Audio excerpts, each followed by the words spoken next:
Айналайын сіңілерім, бірінші күйеуден ажырасып кетесіңдер, үлкен мәселе болған шығар енді. Біріншісінде бәріміз кешірдік. Екіншісінде күйеуге шығасың, онда кәдімгідей ашуланамыз. Үшіншісінде мүлдем түр атыңды затыңды естігіміз келмей қалады. Ол ақиқат.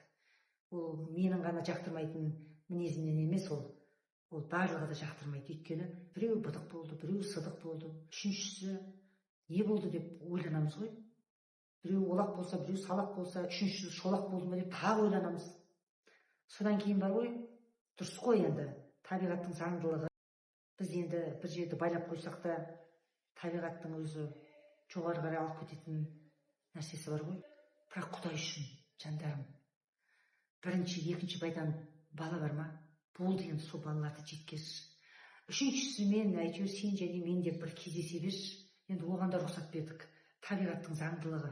Бірақ бала тумашы жан. Ойбай, бір шешеден 3 атаның баласы туылатын болса, ол ертең өседі. Қандай болады жағдайлары? Сосын қазір баланы жетектеп, немесе омыраудағы бала болсын, бүйтіп алып жүретін бала болсын, немесе коляскамен алып баратын бала болсын, бір ар жақ бер жақтарына қарамай 2 жасар, 3 жасар баламен де күйеуге шыға беретін болсыңдар ғой. Сосын бірден көтересіңдер да. Бала деген балақтан танып тұр екен сендерден. Әлі некеңде қиған жоқсың, алдартыңды жөндеген де жоқсың, емізулі балаң бар, жетектеген балаң бар, үшінші күйеуден үшіншісін көтеріп тұрсың. Білмеймін мен енді. Бұған мен таңғаламын.